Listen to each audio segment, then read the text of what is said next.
Welcome to the wonderful world of wellness with Dr. Andy Mencia. This medical program heard from 7 to 7:30 each Saturday right here on WSBR 740 AM is brought to you by the Adult and Geriatric Center under the medical direction of geriatrician Dr. Andy Mencia.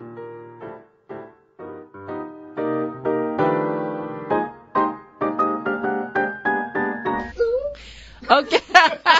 We have birds in our studio this morning. No, I'm kidding. But thank you very much. Good morning. Everyone's excited. Morning. We have a beautiful guest here that you have brought, Dr. That's Mencia. Me. Andy Mencia. Yeah, Andy Mencia. Dr. Jessica Rivera. And but before we, and she is a psychologist. Before we enter with Jessica, Richard, is your mic on? Bring your mic on. I have to talk to Richard, my friend Richard over there. There you go. He's having a problem. Come on. You on, Richard? No, you're not on, Richard. We don't hear you. Maybe you are. Yeah, come here, Richard. Come to us. Are you on? Are you on? Well, we don't really hear him, so we can't. Okay. We can't do that. Okay, great.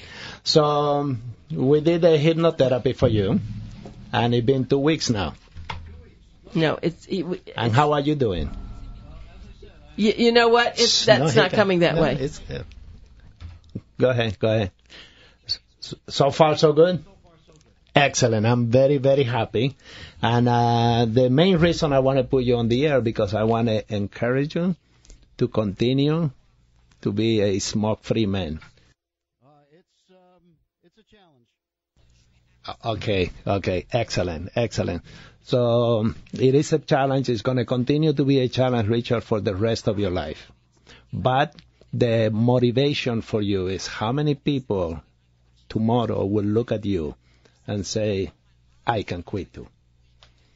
So look at it that way. You can help so many people out there with what you have been doing for the past 2 weeks. That's a different way to look at it, yes. Okay. Thank you so much, Richard. Yeah, you know, Dr. Mencia, and I have to tell you that Richard's a very special person. He helps so many people, and here at this station, there are so many smokers. I don't know if radio drives people to smoking. Yeah, the stress. But you walk in and you just smell everything in this, the whole studio. So so I wanted to talk about that for 1 second. When you're with people who are smoking, now that he doesn't smoke, isn't that hard? I mean, not yet. Not yet. He's still, it's like an alcoholic. When they open the bottle and you smell the alcohol, the receptors are still there.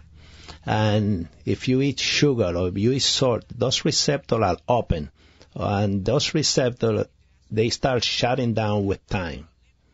As long as those receptors are open, your urge to go back is really high. With time, then those receptors start shutting down. And I give you an example. I have a loaner from my car dealer, and whoever was using my car was smoking in the car. And I had it now for a week. I'm dying to take the car back because every time I sit in the car, I smell the cigarette inside the car, like, it was a smoker in the car. So, and I've never smoked. So, but, but to me, it give me a negative feeling when I smell that.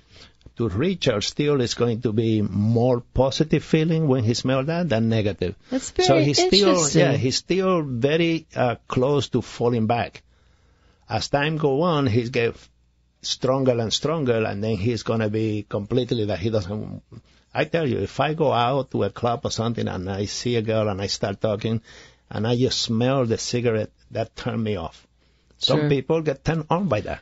They get turned on and off.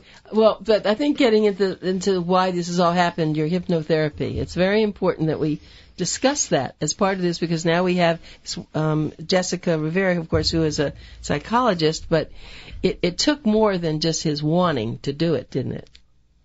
Is the main thing that it takes. I have another patient that the mother want him to quit drinking.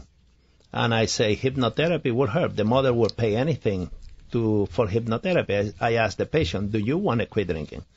I don't know.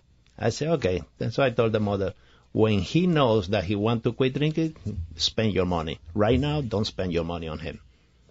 He has to be willing to stop.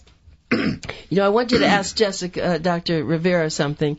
There are so many people who let's are... introduce her. Okay. You this introduce is my her. new You're the baby. one. This is my new Your baby. new baby, Yeah. right. Yeah, Right. Jessica Rivera is not only a psychologist, she's a neuropsychologist also. Hi, Jessica. Good morning. Good morning. Oh, my goodness. That sounds so big, but it's a pleasure and So an honor big. to be here this morning. Isn't she beautiful? What a She's beautiful. So lady. tell me what a neuropsychologist is, Jessica. Well, a neuropsychologist is very... we go for regular training in clinical psychology, and we do also specialty neuropsychology, where we deal and work with all neurological processes of everything related to the brain functioning. So we either assess for dementia, we work with any neurological insult, like stress.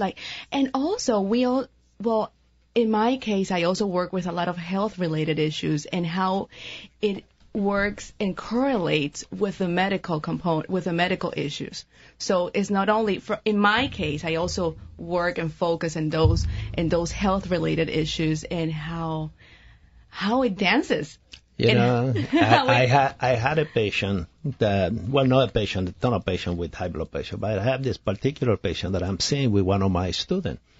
And the student said, Dr. Mencia, I've been with you now for 2 months, and I notice when I take the blood pressure is high. You come into the room, you take the blood pressure is lower with you. Why is that? Why is that? I say, your stethoscope that is better. What's going on? I say, well, why don't the next time you take a patient in, let me come in with you and watch her. So I watch her, and the patient come in and say, sit down, please. First thing she does, put a sphygmomanometer on, pump it up, and take the blood pressure. And I say, okay, I see what's your problem. Let me show you what I do.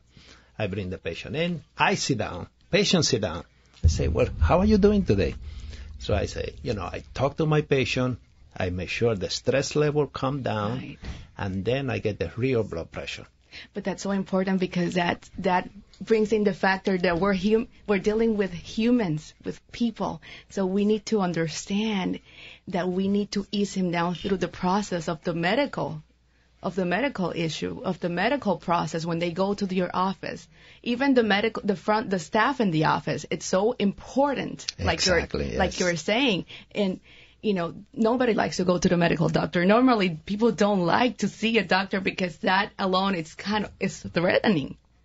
So the fact that you're introducing an artifact and you're sitting them down, you have to ease them through the process. And that's where psychology, from the very first person, from the receptionist in your office, will facilitate that process, will make it more comfortable. Dr. Mencia, it's funny you should say that, Dr. Rivera.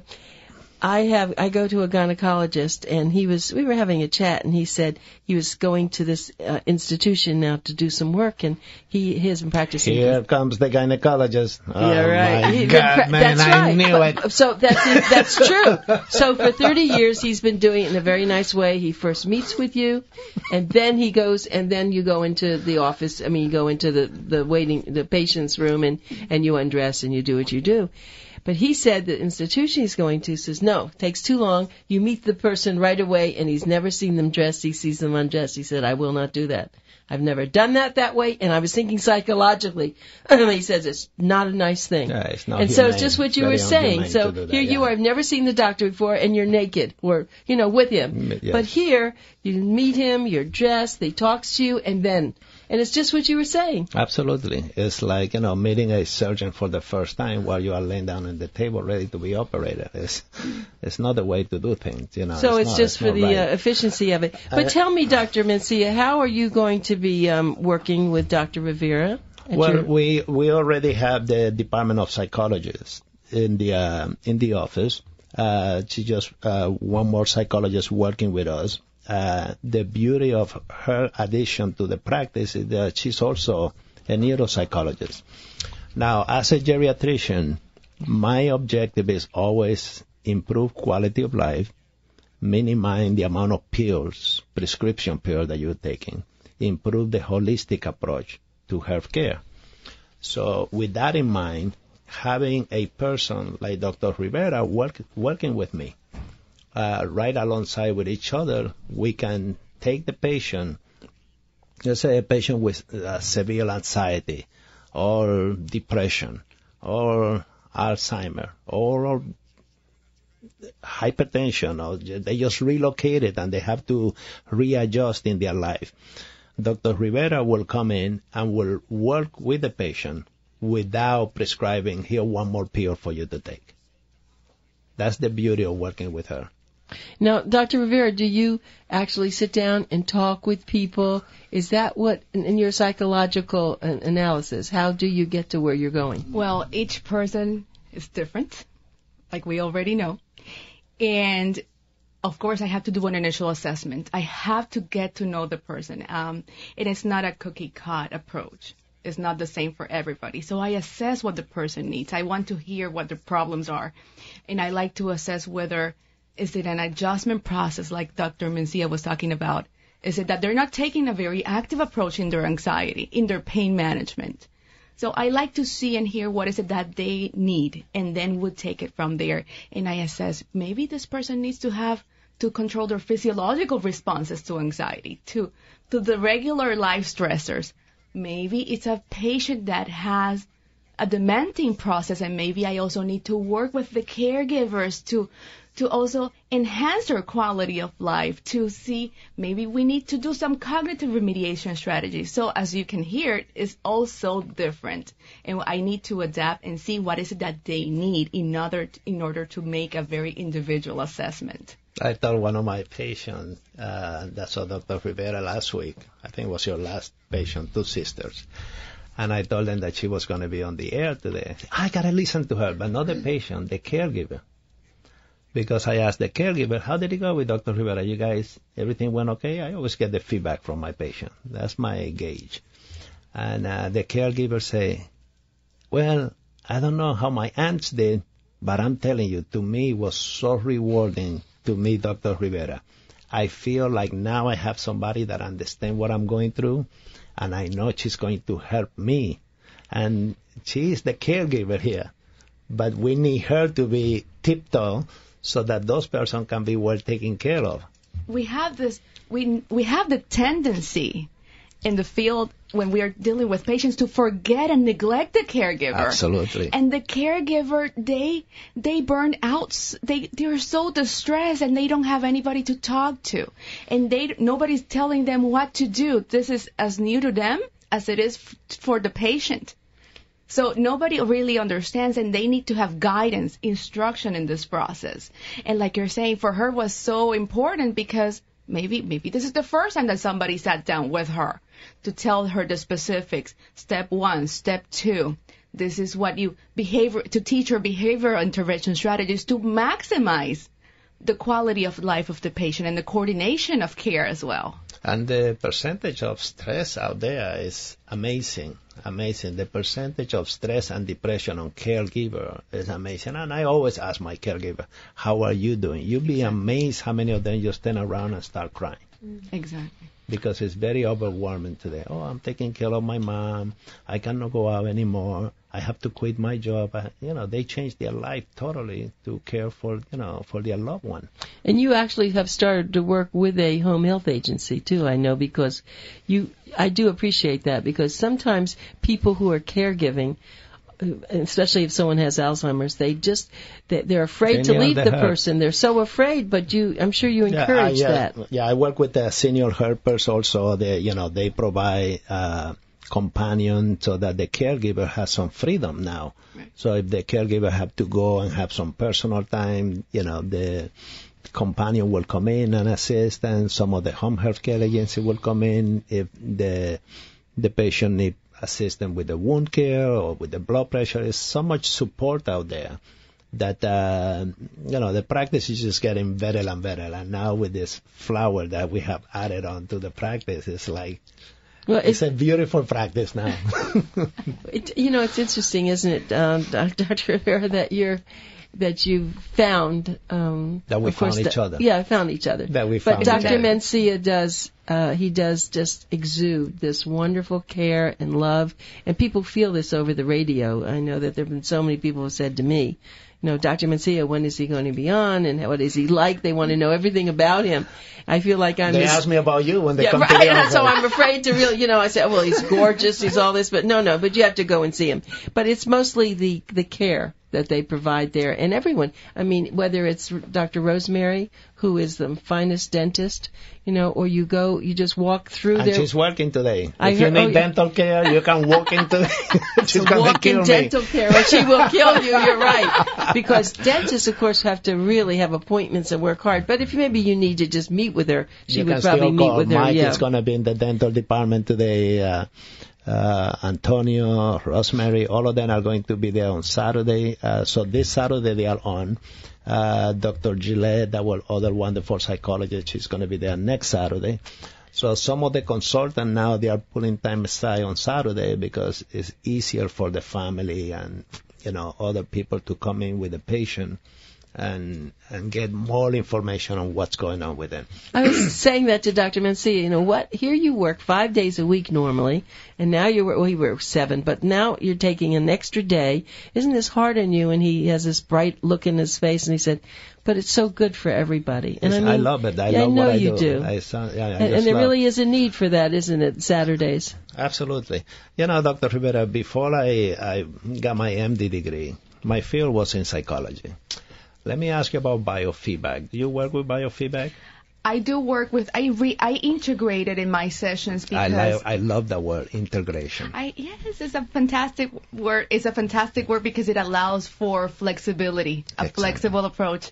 And like I was saying earlier, every person is different, and sometimes we need to make it concrete. We need to have some tangible evidence to provide individuals that have difficulty understanding their internal process, their inner world. So how do we quantify? How do we quantify what is depression, what is anxiety? So because we like to have, normally in the society, we like to have this tangible evidence of what's what. It's our society. Right. Yeah. This is what we're living. This is what the media is giving us. So we're having a different thought process. So for those that have more difficulty, I'd like to integrate for them to see what are their physiological responses to anxiety. Is it more faster heartbeat? Is it a low temperature? Is it any muscular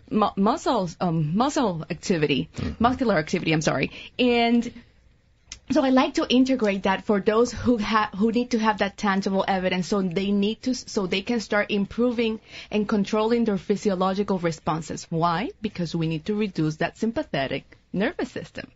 Excellent. When they're confronted with stress. So that helps them manage on a weekly basis their ability to confront life stressors, to increase problem solving. So it's a very interesting correlation what occurs with the biofeedback. Biofeedback doesn't stay in the office. That's an approach that they learn there. But once they start learning to adapt that in their regular daily lives, it's fantastic. Absolutely. And, when I teach Taekwondo and I teach meditation, it's basically similar in some sense because the person will learn how to relax, how to go through the process. And when a person comes to me and they say, I have insomnia, I can sleep, I cannot fall asleep, and I try to teach them some relaxation technique so that they can learn to, instead of taking a pill, because this is a society of pills. Exactly. So they say, can you give me something to fall asleep because I cannot fall asleep? And there are so many things out there that you can get addicted to. And people will take it whether they feel sleepy or not. They're just going to take it because now they are in autopilot. That's a more passive approach to coping with their lives. Right. So we need to have the active approach. They need to have control of their bodies. They need to control their bodies and their mind. And the mind is so powerful, and there's so many things that they can do if they decide, like you said earlier, when you were talking about addictions. There's so much that they can do when they are willing to take an active approach, when they're willing to work on themselves.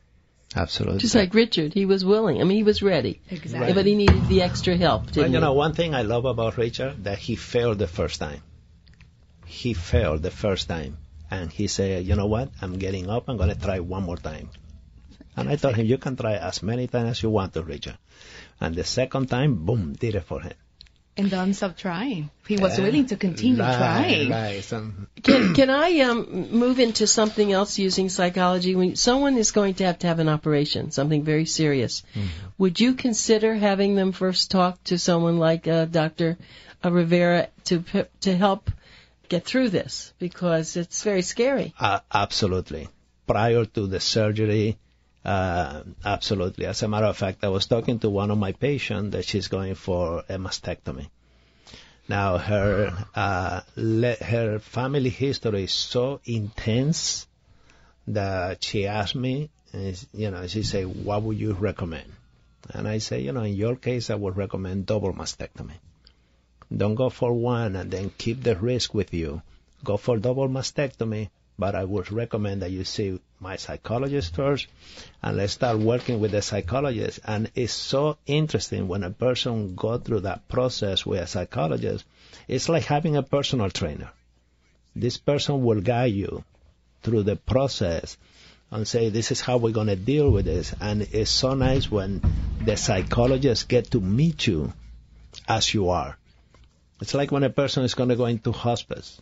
You don't want to be met when you are taking your last breath. I want you to meet my patient when they are open about walking and doing things. And, it's so good to have them meet Dr. Rivera because, when they see you, it's not only you getting to know them, they're getting to know you too. Exactly. Yes, and she exudes actually a lovely light. She does, and it's a very, very important thing. Psychologists can be, it can be very personal. And it's important that you feel that engagement. And, she's a person that cares. She's in a field that she loves her field, and she cares for the person. Her patient is, it's like her client is right there. She cares for them as a client and as a person. And having them meet Dr. Rivera, they feel now they have a support system or the door to a wide range of support system that can come between Dr. Rivera and myself for the patient's sake. And Dr. Mencia, so often we find widows, mostly widows because maybe widowers don't talk about it, and even after a year or two, they're really still in a state of depression. Can someone like Dr. Rivera help that? Absolutely, because it's another transition process. The same way that when you move from one country to another, one state to another, it's another stage in your life, and that is a very dramatic change, dramatic loss.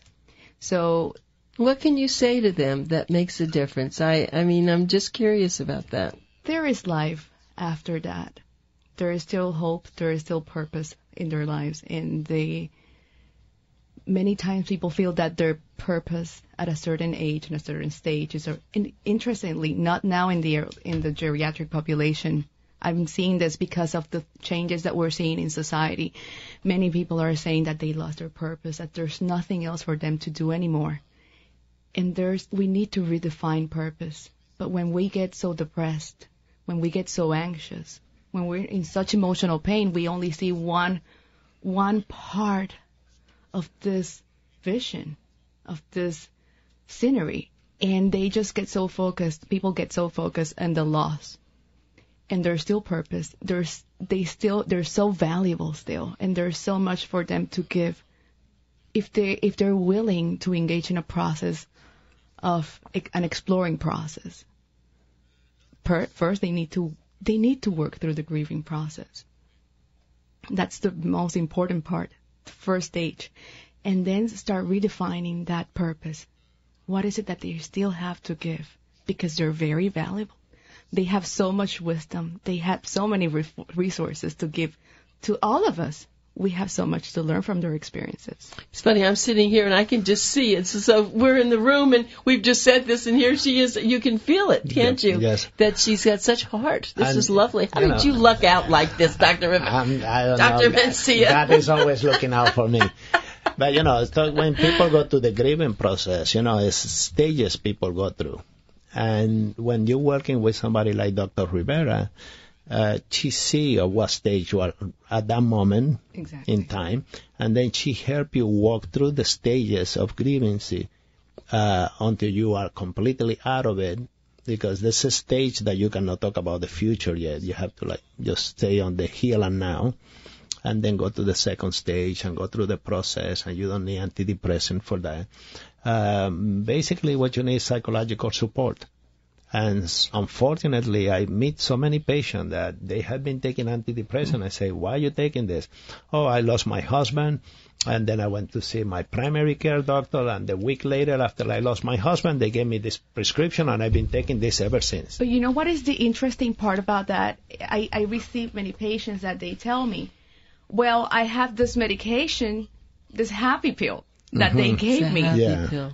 And I thought it was going to make me happy, but I guess that the approach would be to use that if they're very clinically depressed in such a way that they cannot pull themselves up, and that will give us, the patient and I, a door to start working through the process of grieving, working with the depression, working with all those go through the denials and go through all the stages and process. Every person is different.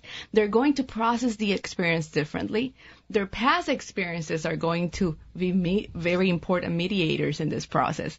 So it's the medication alone doesn't, in many cases, is not the total solution. They need to start learning problem-solving strategies. How do I do this? That's the beauty. See, that's the beauty. When she see the patient and she comes to me and say, Dr. Mencia, I think maybe we can start winning these pills off, and then she's following from the psychological point of view to see how the patient is doing, and I'm doing the body and mind coordination, see how physically how the patient is doing. And we start winning patients off medication. And it's so beautiful when you get them off. It's like when I have my patient with diabetes see the dietitian. And I'm so proud when I say, okay, you don't have to take now 2 pills for diabetic. Now you can take only 1. Or now your diet is so beautiful that you don't need anything. Same thing for those happy pills and those sleeping pills and those anxiety pills. You can get to a point that you don't need any of them, but you cannot do it by yourself. You need to do it in a team like this, or with your primary care physician, or with your own psychologist or psychiatrist if you have one, so that you can go through the process of coming off the pills and being more in a holistic, more natural approach.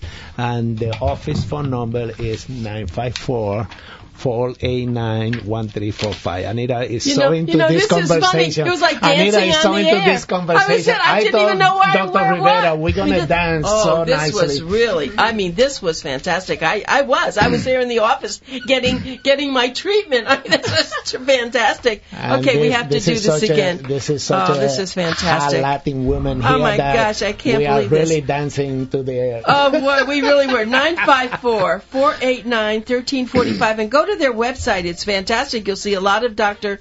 Mencia's previous shows. Roger has done a wonderful job. I know he with has. The He website, really has. Geriatrics.tv. Geriatrics.tv. Thank you very much, Dr. Rivera. We look forward to having a lot more shows with you. And as usual, Dr. Mencia, thank you. Thanks. Have a great week. Absolutely. Run off now Saturday. Have a beautiful day, everybody. We'll be right back. We have very exciting guests. We're going to be talking about Greenlands, the variety store, and what they do there. So just stay with us.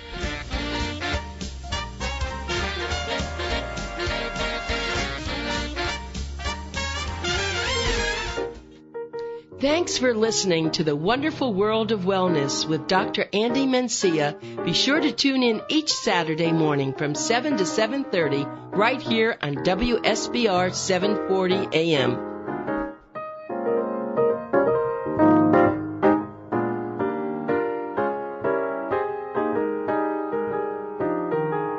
The opinions expressed on the preceding sponsored program were strictly those of its hosts, guests, and callers, and not necessarily those of this station, its staff, management, or sponsors.